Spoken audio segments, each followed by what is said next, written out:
The only thing more infectious than a good attitude is a bad one. The more you dwell on the negative, the weaker you feel, and that weakness infects those around you. However, the reverse is also true. I knew that if I could control my attitude and redirect my attention, I'd gain control of the entire situation.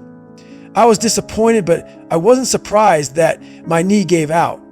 Now it was on me to learn what I could from this setback, adapt, and move forward. It's an unwritten natural law of the universe that you will be tested. You will get smacked in the fucking face. A hurricane will land on your head. It's inevitable for all of us. Yet, we are not formally taught how to handle unexpected adversity. We have sex education, fire drills, active shooter drills, and curriculum on the dangers of alcohol and drugs, but there is no rug just got pulled out from under you class. Nobody teaches how to think, act, and move when disappointment, bad news, malfunction, and disaster inevitably strike. All the advice floods in only after we are already lying dazed on the canvas, which means it's up to you to cultivate your own strategy and have the discipline to practice it. Mine is simple. No matter what life serves me, I say Roger that. Most people think Roger that simply means order received. However, in the military, some people infuse Roger with a bit more intention and define it as received, order, given, expect results. When used that way, it is so much more than an acknowledgement. It's an accelerant. It bypasses the over-analytical brain and stimulates action because in some situations, thinking is the enemy. I'm not suggesting that you should follow every order like a robot. After you've been knocked down, it's important to take some time to understand what happened and strategize your way forward, but you also must act.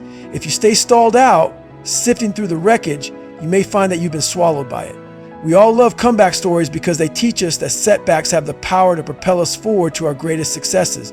But your fate depends on your approach. After an injury or failure, your mind wants to either spin out into overthinking or fall back into numbness and complacency, and it takes practice to short-circuit that process. Roger that is a ticket back to your life, no matter what happens. You may be laid off, run down, flunked out, cut, or dumped.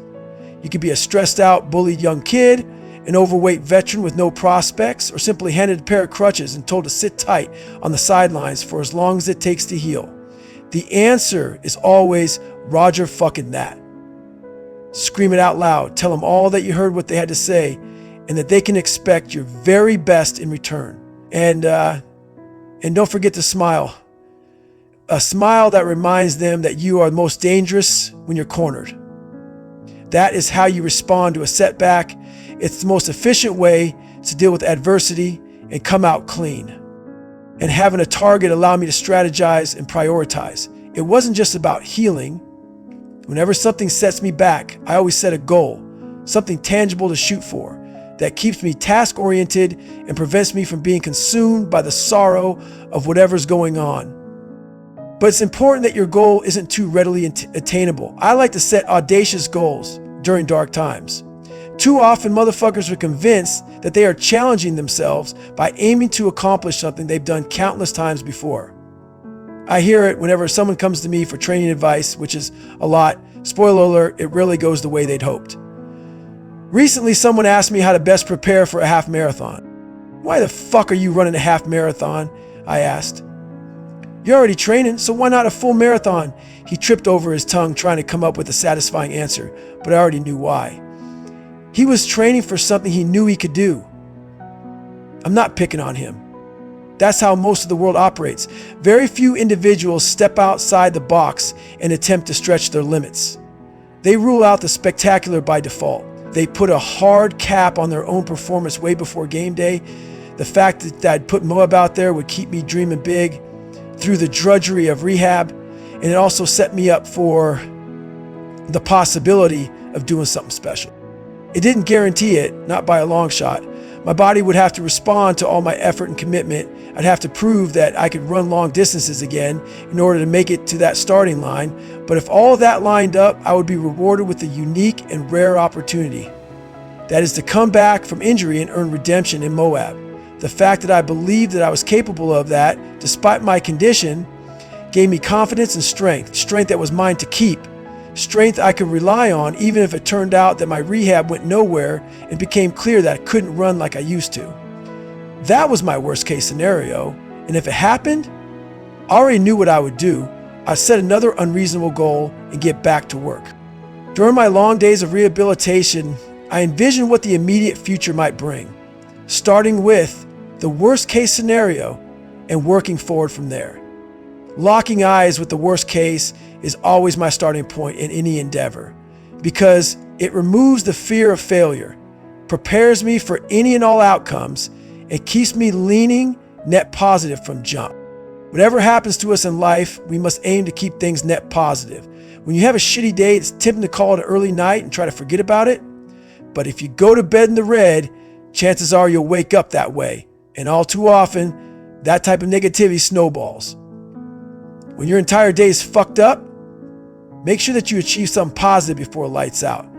You'll probably have to stay up a bit later to read, study, get a workout in, or clean the house. Whatever it takes to go to bed in the black, get it done. That's how you stay net positive on the day-to-day. And when that becomes automatic, it will be so much easier to see any emotional tripwires coming, which will help you strategize around them. In Montana, that meant I had to keep an open mind and stay grounded in reality. I knew my goal was far-fetched as fuck, and I didn't necessarily expect to be able to finish Moab 240. Maybe I could run 50 miles, maybe I could knock out 100. In this situation, the worst thing that could possibly happen was I don't even start the fucking thing. There was an even better chance it would be canceled like everything else because of the coronavirus. I could live with all of that because there were always other races, and I knew I would emerge from this experience with 5 months of intense training and rehabilitation, which could only help me going forward. 2 weeks in, I still had no idea when I would be able to run again, yet I remained focused on and worked toward my unreasonable goal, which allowed me to turn all the discomfort and frustration I was feeling into nutrients that prime me for growth. Meanwhile, the news was impossible to ignore. The first viral wave had swept across the nation, leading to lockdowns, overflowing hospitals, mask mandates, and a general population used to living very comfortable, predictable lives, losing their collective shit in the face of tragedy and adversity. Many things in life are masked by circumstance. My weak, degrading knees had been disguised by strong quad muscles that could compensate for the joint's lack of stability, and now my whole life had been upended. The coronavirus exposed society's lack of stability. It showed us that national unity is fragile and that the social structures and habits we've relied on can be vaporized at any moment. In the spring of 2020, life had become real, and suddenly everybody was home and a lot of us were feeling exposed. The unemployment rolls swelled, people were sick and dying, rent went past due, schools were shuttered, and supply chains ground to a halt. That's exposure on a global level. Everything was upside down, and it was scary, frustrating, and unpredictable, and a lot of people did not pass the test. They were caught unprepared. I wasn't. We all have one thing in common. We are here, stuck in the game of life, often subject to the whims of forces beyond our control, but we never train for it. We dedicate ourselves to external goals, whether they are rooted in fitness or school or work, as if they are isolated events, somehow disconnected from the totality of our lives. When everything we do is an opportunity to get better at the game of life itself. My life and my commitment to do what needs to be done, even when I don't want to, prepared me for the pandemic, but only because I've come to see everything I've done and been through as training. I am a student of life. I carry around a notebook, I keep logs, I study all the upswings and down currents of my days as if the final exam is tomorrow, because we all have an exam tomorrow. Whether we realize it or not, every interaction, each task is a reflection of your mindset, values, and future prospects. It's an opportunity to be the person you've always wanted to be. You don't have to have survived trauma or become a physical beast to train for life.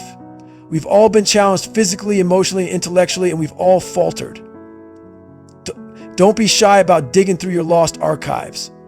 No matter how irrelevant those experiences seem now, they count because they were all dry runs for whatever comes next.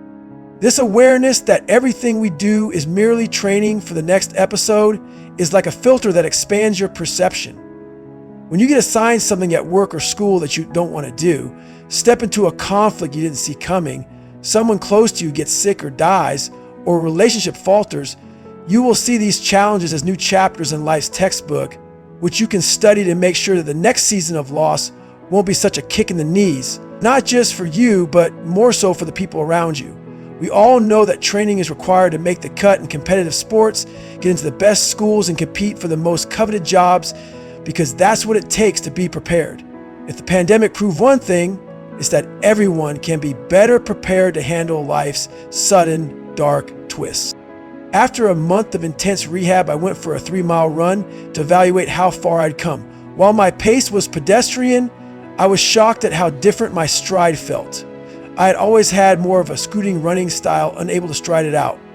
But on this first run, my whole body absorbed the impact when my foot hit the ground, not just my knees. That was a major improvement I could build upon, which is exactly what I did.